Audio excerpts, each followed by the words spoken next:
انا النهارده تم التحرش بيا من منقبة. حاولت تتحرش بيا عشان تخليني انا اللي اتحرش بيها وتعمل لي مشكلة، وعلى حسب المكالمة اللي كانت معاها على التليفون انها محتاجة فلوس فتطلب مني تعويض. ماشي، يعني جسمها اعوذ بالله منقبة، ما بقتش عارف ازاي اهرب منها. هو في ايه يا ستات مصر ويا بنات مصر؟ الحكومة غلت الاسعار والتجار الغشاشين ما صدقوا، والشعب ساب التجار الغشاشين يغشوا وساب الجاحدين يطمعوا ويزودوا الاسعار. وكل ما السعر يعلى كل ما يشتروا، كل ما السعر يعلى كل ما يشتروا. ما ينفعش تاخدوا اجازة شهر واحد بس ورب الكعبة لا الاسعار تنزل. لازم الاسعار هتنزل لو الشعب منزلش يشتري. اصل احنا لو ما كلناش خالص مش هنموت من الجوع. لو قعدنا شهر واحد بس ما ناكلش خالص مش هنموت من الجوع. بس لو قعدنا شهر واحد او 2 أو 3 ما ندفعش كهرباء ومية وغاز هنتسجن.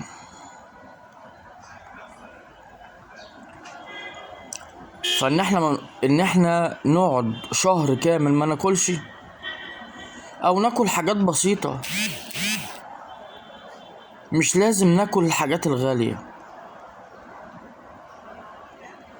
احنا بنعمل ايه؟ احنا لما ناخد اجازة ونقاطع الغلاء التجار غصب عنهم هينزلوا الاسعار. طيب بلاش نشتري من تجار اصلا عشان ما نساعدهمش على الغش والجحود والطمع. نشتري من منافذ القوات المسلحة اقل من السوق. نشتري من الجمعيات اقل من السوق.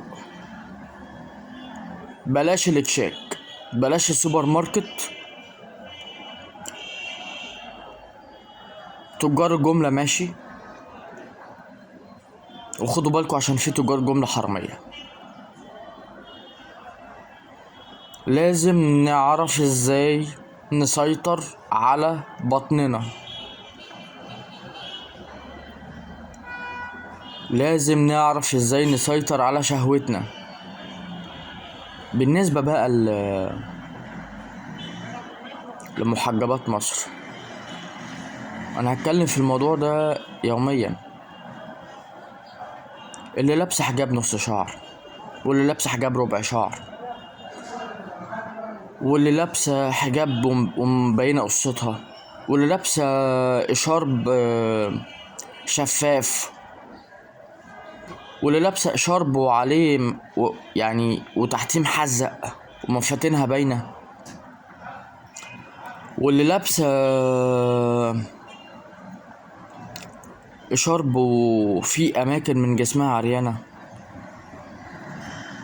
عايزه تلبسي عريان ما يخصنيش، بس بعيدي عن الحجاب. عايزه تلبسي محزق تتبرجي ما تخصنيش، بس بعيد عن الحجاب. البسي كعب عالي بس بعيد عن الحجاب. من فضلكم كفاية فسق وفجور. الفسق والفجور مش حرية شخصية. الفسق والفجور تحدي الله سبحانه وتعالى وإهانة للإسلام والمسلمين جميعا. أشكالكوا دي بتحرق دمي ودم شباب كتير جدا، ملايين. أشكالكوا دي مستفزة مستفز. ايه لازمة الحجاب وشعرك باين؟ ما تقلع الحجاب بدل الاستفزاز ده. ولو انت شايفة اللي انت لابساه دوت انت كده مسلمة، فانت كده فاجرة. الشيطان بس هو اللي مصور لك ان انت كده مسلمة. والاب اللي انت خارجة من بيته، او اخوك او امك او اختك، ديوسة.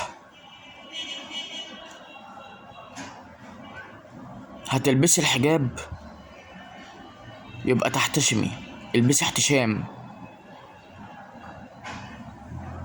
لا ضيق ولا واسع. عايز تلبسي نقاب براحتك، ما يخصنيش برضو. بس انا وناس كتير جدا بتكره النقاب،